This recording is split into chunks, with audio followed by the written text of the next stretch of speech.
catastrophic things are happening at the instigation of the aggressor country, which is waging full-scale military operations on our territory, during which artifacts that testify to Ukrainian identity are not just burned because of the fighting, but are being targeted, looted, and most importantly, erased from the place where they have direct significance. They are illegally moved.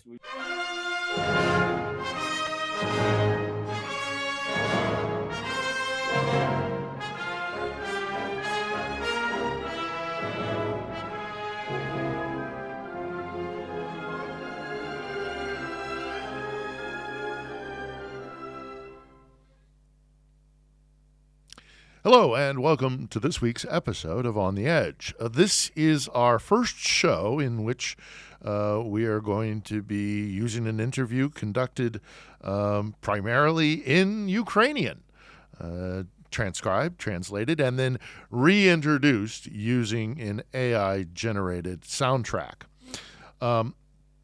But I think it's actually 100% appropriate that this is our first Ukrainian show.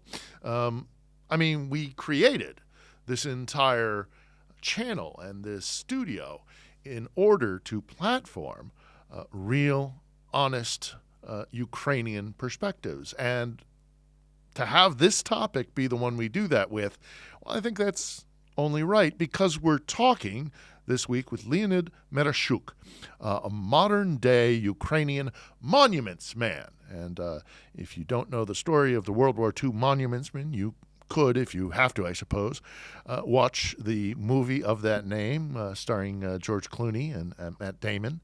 Not 100% historically accurate, but slightly entertaining. Or better yet, you could look up and research the story of the real World War II monuments men.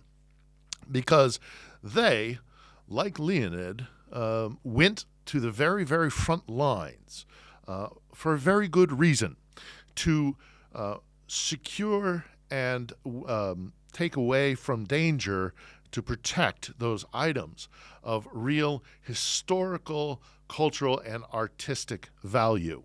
And that is what Leonid does. It's a good conversation. Please take in consideration that this is a new process for us, one that we hope to hone better. But regardless, it's a good topic to talk about, and I am sure that you will find it interesting, that it will be enlightening, and perhaps most importantly, not just a little bit, inspiring. So, Leonid, thank you very much for coming today. How did you start collecting and protecting Ukrainian culture and art? Thank you for the invitation. If we talk about why this happened, it is worth going back far into my personal past. I'm a history teacher by training, a historian who has been researching museum collections since 2015, especially in the east and south of Ukraine. In 2014, when there was the Maidan, we launched new directions in our work. A large, small group of artists, researchers, historians, which aim to explore the east of Ukraine, the so-called Donbass. Within the framework of these interventions, we got acquainted with all the museums of Donetsk and Luhansk regions, which actually helped us understand what was where and what level of danger it was in as of 2022. In fact, we spent most of our time in the Donetsk and Luhansk regions, working with museums of all kinds. But we focused on those that kept the state share of the museum fund. But, to be honest, when the full-scale invasion began in 2022, we naively thought that the evacuation of historical and cultural property would begin according to a state program that should have been developed in view of the events of 14, the so-called annexation of Crimea, and the seizure of the territory of the DPR and LPR. But we were wrong. So we started evacuating museum collections from the war zone. So like all good Ukrainians, you decided to do it yourself? Absolutely, to be directly involved in something that seemed to require additional efforts.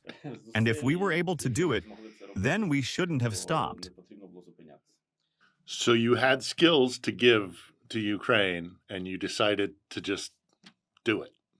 Yes, absolutely. We coordinated all the actions, coordinated with the Ministry of Culture, which is the central executive body in this area, and started the process from the very first days of the full-scale invasion. And you just started driving into areas that were about to be attacked by Moscow and just started. Did you know what you wanted to grab first? What was most important? You just went and started grabbing things to protect them. It was a little bit wrong, first of all. I am not a driver. I cannot drive a car. I needed support and help from those who could do it. And secondly, it was not clear how to behave, how to act. So we worked out everything gradually, very carefully, and first of all, I took care of those people who had to accompany me all the time. Because physical resources, skills, and abilities are very important in these processes, especially for a driver. At first, we had to hitchhike, even to the war zone, because we had one car, and it was not ours, and we were afraid to risk it, so we did some small reconnaissance, getting into cars with the military there, in the war zone. Why is it so important for you and your team to rescue this art? And when you had help from the military, did they agree with you that it was important to rescue this art? What is the motivation? Well, my motivation is always anger. When I'm really angry, I do extraordinary things. As for what motivated the team, you have to ask them. I don't know. We are used to working as a team. We don't have a very big team at the moment, and they are mostly women and girls, so we had to involve mostly completely outsiders. But of course, they had some kind of motivation that allowed me to be inspired by it. As for the military, I'll tell you frankly, we didn't advertise our activities very much. That is, I actually never told anyone why I was going and why it was all being done. I pretended to be a volunteer there, or that I needed to. Who would refuse to go to the war zone with good deeds and intentions, which were obvious to me? And let's be honest, if I had answered the question, why are you going there, with, to the museum, it would have raised more questions than it would have answered. We say in English, it's better to ask forgiveness than permission. Why do you think the Muscovites want this art so much? Either destroy it or to steal it? Frankly, I am not a military expert, so I can only speak from my own point of view and some historical research. This is not a unique situation for these territories.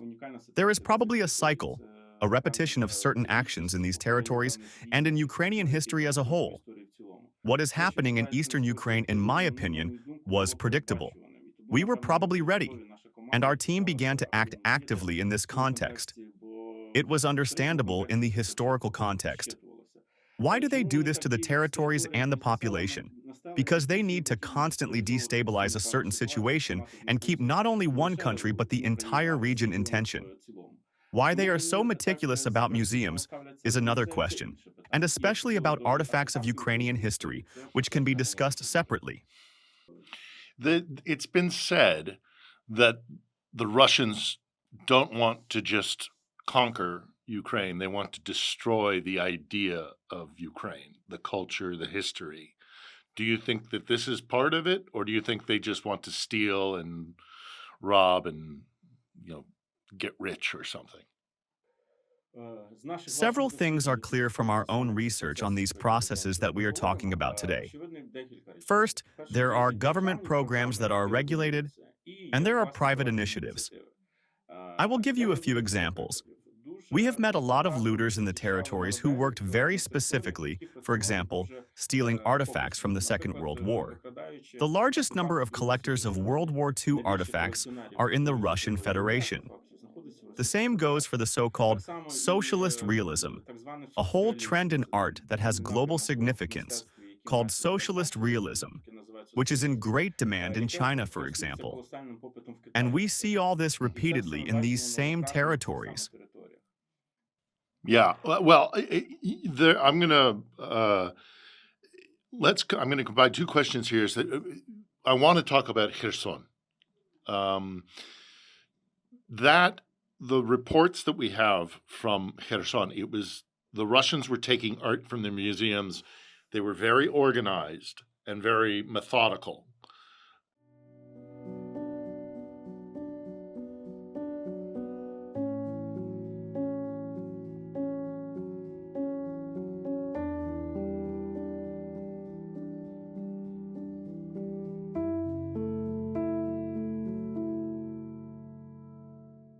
This is described as like the greatest art theft since World War II.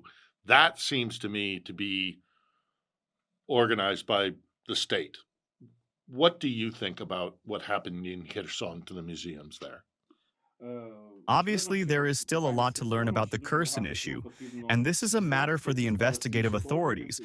And it is very important for us to understand that this is a very long process, especially if we want to make claims through international tribunals.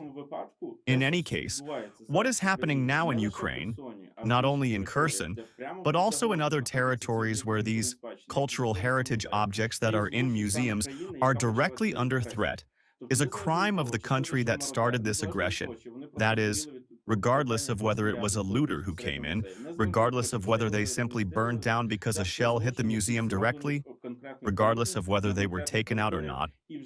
This is all a crime committed by a particular country on particular territories, and there is no reason to look for any excuses for the country that led to such a huge catastrophe. And looking at how this happened, for example, in Kherson, when we see that not only museum workers who came there from Crimea or St. Petersburg, but also military officers, commandants, all sorts of people who are usually outsiders to such processes come and supervise and conduct these processes. In my opinion, this shows that the state, which is waging a full-fledged war against Ukraine and the Ukrainian people, has this program that was created, well, long before the 20th century. They actually find valuable things in places and try to take possession of them under the guise of saving them. That is, this trend has been traced since imperial times, perhaps even earlier. So, are you saying that when the Russian military goes to museums in occupied territories, they go with an art expert to decide what to take? Do I understand that correctly? In the case of Kherson, you need to understand that immediately after the de-occupation of Kherson, our team went to this city and spent more than 4 months there, helping 2 museums pack up what was left. We spent all this time actually living in the city and working in these museums, the Art Museum and the Museum of Local Lore. We talked a lot with those employees who were both under occupation and forced to leave, and they told us stories about how specialists from the Crimean museums came, and there were people, representatives of the museum sphere, well, at least they called themselves that, from Moscow, from St. Petersburg, and they were directly involved in packing, and the military was already directly involved in the relocation. Jesus, that's incredible. You were in Kherson after the liberation, but Kherson has always been a dangerous city because it's right on the front line. You were also in Bakhmut, Slavyansk, lots of other places right on the front line. How dangerous has it been for you to go and try and recover this art? Well, I repeat, I was primarily concerned about the life and safety of the team and the peace of mind of my wife, because she didn't really know what I was doing at first. I fabulously lied to her that I was in Vinnytsia, my hometown, because I was conscripted, waiting for the draft, while she was at her parents' house in western Ukraine. And in researching you before our interview, I understand that your wife only found out about you going into the dangerous areas, the front lines, because you were using her car and you saw that she saw there was some damage to it. Is that true? And not only that, because in fact I received fines. My car was registered in my wife's name, and she saw me traveling around the country. But so you must have known this was dangerous. First of all, most of it is still a secret, and it will remain a secret for some time to come. What happened? How it happened? We started talking publicly about these things, and we obviously talked about those dangerous moments only because the situation, in our opinion, was not improving. That is, at that time, 2.5 years had passed since the full-scale invasion, and it was possible to develop some mechanisms where the state would be directly involved in these processes, rather than, let's say, relying on the help of crazy public figures who were willing to risk their own lives to save certain artifacts from destruction or theft. That's why we actually started talking, and it was obvious from the way these stories were told that it was impossible to prevent some catastrophic consequences when the city is actually gone, and we are still going there and trying to save at least something.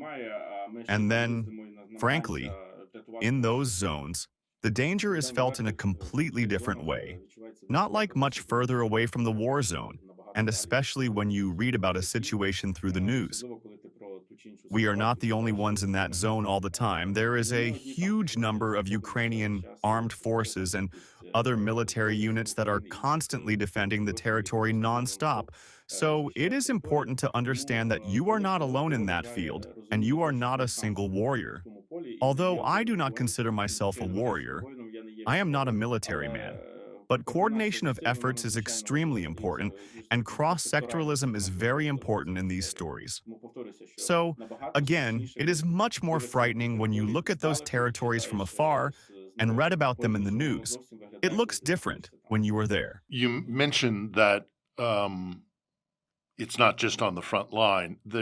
Everywhere in Ukraine is dangerous. There are statues covered up in Market Square in Lviv.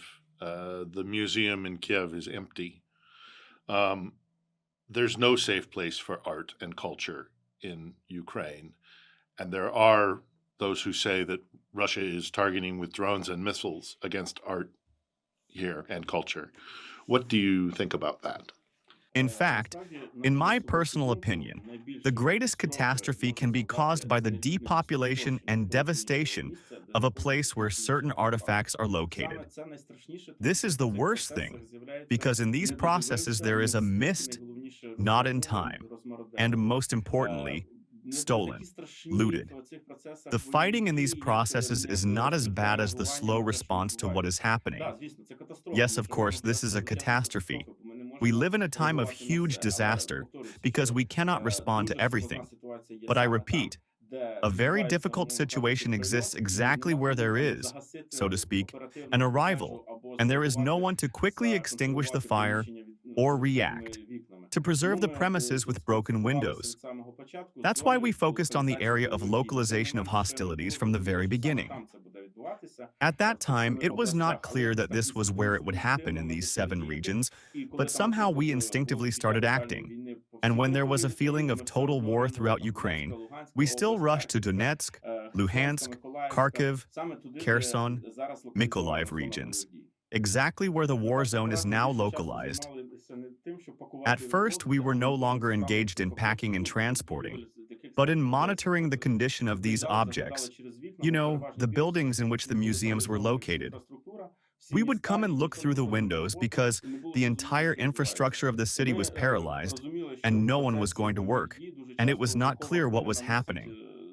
We realized that in the course of hostilities, very often the blast wave causes much more damage several kilometers away from the epicenter of the arrival. Why? Because it blew out walls and destroyed communications.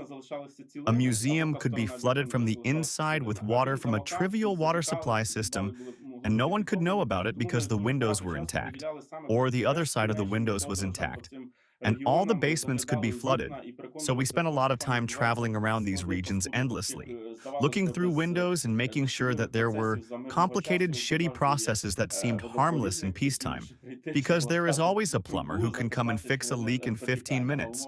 But in war, it could turn into a week-long leak. So I repeat, if they hadn't come here, this whole disaster would not have happened. That's true. And also, I know that many museums, before they are at risk, have already taken their exhibits and put them in a secret place to protect them.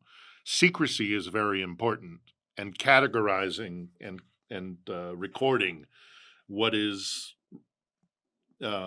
taken from places at risk and are put in storage.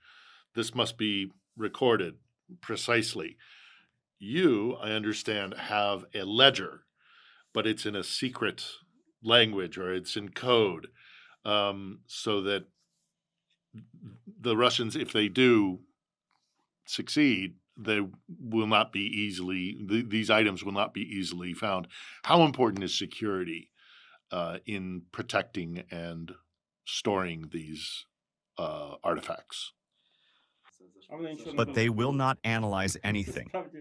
These recordings, they were primarily for me personally. They were situational recordings of the here and now that I made. I have long since developed a methodology that makes it unlikely that anyone can restore them. Well, all the processes took place under orders, including these orders that were created by the Ministry of Culture. They have their own code that remains. And I have no right, neither I nor anyone else, until the end of martial law, to decipher them. Therefore, I hope that these documents are also protected by the state and will remain classified. Is there any documentation or lists of things that Ukrainians know have been stolen from by the Russians? Is there a list somewhere of the things that Ukraine knows has been taken away? I will tell you frankly, because no, there is probably no such specific detailed list that relates to these events that are taking place. Well, this is a question rather for the state central authorities. We can only make some assumptions, but for this we need, again, to make sure to check the lists. There is such a thing as stock books, in which a detailed description of everything that was supposed to be in the museums at the time was kept and is kept.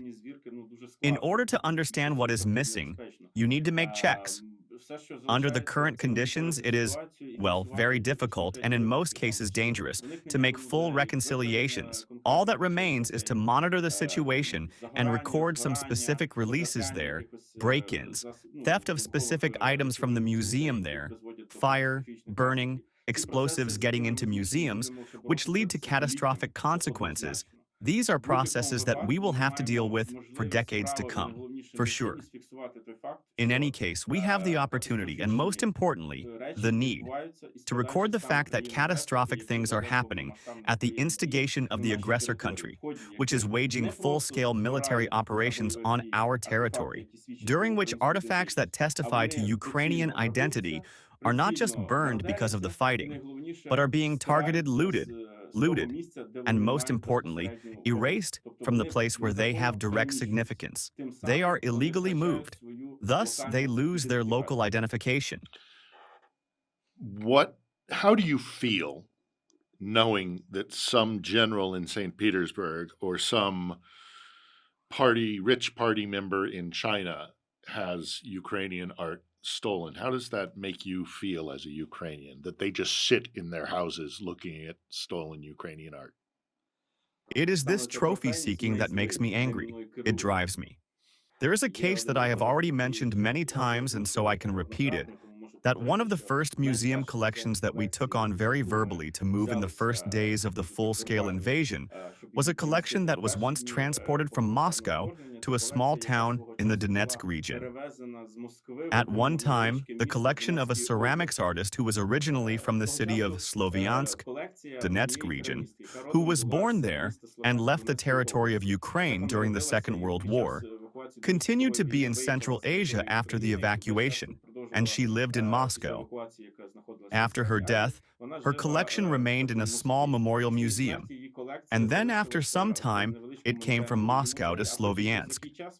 And it was the realization that there were already direct, specific requests from the Russian Federation to this museum to transfer or sell this collection before the full-scale invasion that did not allow us to behave calmly in the conditions that the collection remained in the same place after the start of the full-scale invasion, because we understood that sooner or later they would come for it. It is not unique in world history that, for example, during the Second World War, Nazi Germany devalued a whole layer of world art, the so-called degenerate art, which we know as the Impressionists and other movements, when the German top authorities, after devaluing it, bought, stole, nationalized these works of art, so that until now the descendants of the Nazis, sitting somewhere in Argentina, sell these works of art through world auctions for huge, huge money. I think we are witnessing something similar now, because in Ukraine we once began a very difficult, very necessary, urgent process of decommunization. But at the same time, many things began to depreciate, just like the works of art of the so-called socialist realism, where they depreciated in Ukraine over a certain period. And given these actions that are taking place now, they are in great demand among those people who come to certain territories, either knowing them to be in the Russian Federation troops or looters, who simply steal these things and they disappear not only from the territory but from the field of view of the scholarly community. It is not so much a matter of moving them from place to place, as it is of losing them from the scholarly field and from the public space. In other words, they are actually lost to society, hanging in the offices of some Russian generals in Moscow or St. Petersburg or former officials of Communist China. How much of this is greed and how much of this is wanting to destroy Ukrainian identity, do you think? It's off the charts, frankly. It feels like it's off the charts. The longer this so-called military conflict continues, according to international rules, the more aggression we see in relation not just to the territory, but to the cynical destruction of these facilities and the industry itself.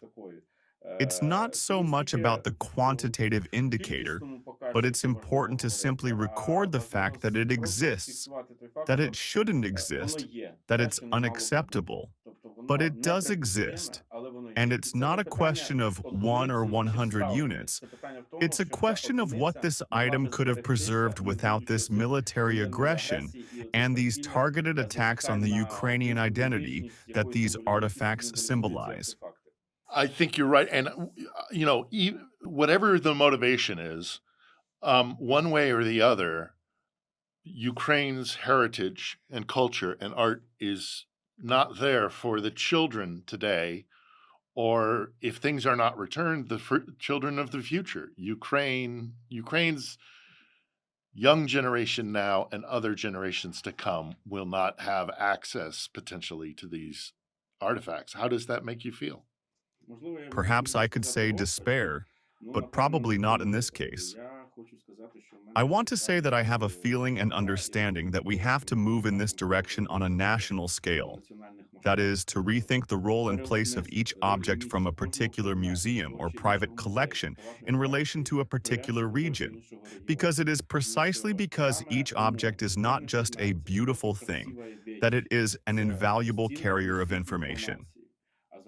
And given the fact that we have a huge number of things rescued from areas where there are no more cities, no access to these territories, these things remain real witnesses of events, real representatives of the region or place where they came from, where the younger generation should not just throw up their hands, or where those who teach the younger generation that they have lost it and are sorry, but take these things as a basis and build something new about these zones, about these territories, about history, not by inventing, but by simply comprehending, giving new meanings to these things. And frankly speaking, this is a huge challenge for me personally, for our entire team, so that all these things that were saved, as it is often called, that were not allowed to disappear or be destroyed, are in other places.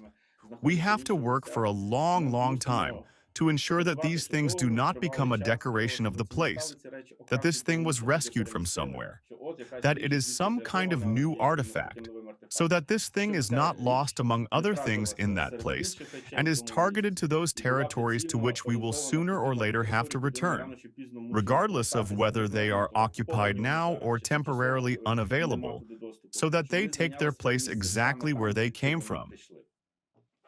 Realistically, how hopeful are you that those artifacts will be returned, and how do you think that will happen? These are complex processes for sure, and they cannot happen in one day. Even if the fighting ends tomorrow, let's just imagine. We understand that most of the territories where localized hostilities are taking place now are hardly cities, not even settlements. They are just a complete ruin. And in order to demilitarize them as soon as possible, we need to invest a lot of resources both financially and physically. But this is a question for the international community, which can help in this one way or another, so that these areas do not become gray zones. Again, this is a risk zone, and no one will return these things to risk zones unless there are all the conditions, and most importantly, human resources to take care of all this, and, most importantly, a scholarly community that can work with it. Therefore, unfortunately, realistically, this is a matter of some decade perhaps. But here, again, I repeat, this is not the problem with these things. That is, they should not become a burden or a necessity to manage them there, to throw them over to demonstrate that demilitarization has taken place, and to bring some valuable thing and put it on display as if everything is a victory. No, in fact, these are very complex processes that need to be regulated, and most importantly, they need to be sober. That is, to avoid populism, to avoid, most importantly, putting certain things at risk. Is there something the Russians have taken that you especially want returned? Something very important that they have, that you know they've stolen, that you want back? Here, I would like to say not so much for the losses we have suffered during the full-scale invasion, or specifically since 2014. I would like to speak on the scale of even those abductions and thefts that took place during the Soviet era or in the imperial times. We have to do a lot of processes in parallel to identify these lists and make claims because if we talk about what has happened now, it is possible that this is some kind of manipulation by the Russian Federation. So that we don't get hung up, for example, on works of art or historical artifacts from Kherson, and that would be the end of all Ukraine's claims against the Russian Federation. It is much broader than that. In my opinion, it is necessary to exhibit here not specifically for a certain period, but for everything that happened on the part of the Russian Federation, which is the successor to the Soviet Union or the Russian Empire, in order to raise the question, everything that will be discovered over a long period of time should directly return to the territory of Ukraine and stay here. And this is not only the Kherson Museum, for example, or those museums from Luhansk or Donetsk regions where there was a quick occupation. Yes, of course. I agree. I understand. Let's not give them an excuse. But I'd love to show my audience, like, some of the things that have been taken and are so beautiful. Is there something that you would want me to show my audience? An example of Ukrainian art that is in Russian hands that you think is very beautiful or particularly important? Hi there. Let me just quickly interject a little bit here because we had some crossed wires. Something was kind of lost in translation here. Leonid's about to basically outline what he would like to see be returned to Ukraine because it goes back much further than the invasion that started in 22, or even for that matter before Maidan in 14. No, what Leonid is about to speak about is those items of historic documented evidence that Ukraine had been blazing its own path for a very long time, and that the history of Russia trying to suppress that view of itself has always been taken away from them and sent into archives in Moscow and not here in Kiev where they belong. So I hope that clarifies a little bit about what you're going to learn here. It's not perfect again, but I still think there's meat on the bone, and that's why I'm keeping it in. Well, for example, if we talk about the east of Ukraine, even the south, there is a period of close cooperation and interaction in Ukrainian history with European countries, including the United States of America, during which there were huge business projects that allowed the development of the so-called Donbass, the industrial Donbass. In fact, there are no documents from this period in Ukrainian scholarly circulation. They were all taken to the archives of Moscow and Leningrad during the Soviet era. And this is evidence of this commonality of pages of history between Europe and Ukraine that have disappeared from here. but they are there. These are extremely important documents because they destroy this myth about the exclusivity of the Soviet industrialization of the east and south of Ukraine, without which there would be no Donbas, no Odessa port infrastructure, no Azov metallurgical plants, which are now being very actively seized, because the war is clearly not only about territories but also about resources in these territories. Therefore, in my opinion as a historian, it is not only about beautiful things, gold, or some rarities won during certain hostilities, but also about documents that are very important for the Ukrainian scholarly community and which, unfortunately, have been lost on the territory of Ukraine for a long But time. let me ask the other side of the question, the other side of the coin of that question. Is there something that you and your team recovered and is now safe in Ukraine that you're very proud of rescuing? Well, of course, I feel proud of all our work because it has taken place, because it happened. Again, this is not a quantitative issue. That is, certain processes have taken place that we still need to evaluate. Because in 2014, this was not the case. That is, something happened, a kind of shift took place. We have learned something in a short period of time, but I repeat that it is not so much about the quantitative, but about this qualitative process. Because if we talk about the need, quote unquote, collect under the cover of quote unquote saving, then everyone will rush to save, and we will simply never put it all together later. It is important in and of itself when it comes to counteracting what should not be in these territories. I mean, the invasion of this country from the outside, which calls itself a savior, but in fact it is just an occupier and invader. I mean, the Russian Federation. So my last question is that's perfect for my last question because what I would like to do is give you an opportunity to talk to my audience and the international world. Why is it so? What makes Ukraine art and culture so important to be rescued and returned to Ukraine? And what can the world do to help Ukrainians get back what has been stolen? From the very beginning, I will frankly say that we have had constant contacts with the international community to one degree or another. Very often we were offered help, and it was mostly material assistance. Although we were really asking for support, in most cases we did not understand how to act properly. We understand that most countries don't actually have such experience, and no one really wants to have it. But it is very important to consolidate efforts and support each other in certain processes. There are many procedures in this story that are new. This is when someone takes responsibility even though they realize that everyone is avoiding it. And it is very important to rely on at least some support. In this story, the overwhelming majority of support came from each other, from within the community. It was very rare when someone could not just come and say, "We don't know how, whether it's right or wrong. We can't encourage you to do this or that, but we can't blame you for doing or not doing something wrong." And most importantly, it is the realization that what is happening in Ukraine now, starting long before 2022, is a process in the context of world history. We cannot be left alone with everything that is happening on the territory of Ukraine, and not only in the context of hostilities, but also in all the consequences that these hostilities bring.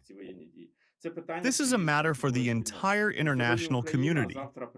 Today it's Ukraine, and tomorrow it's the Baltic states, God forbid, or Poland, or the Balkan countries, or the Caucasus. So the issue is that Ukraine is facing this force that I shouldn't even say that someone else might face.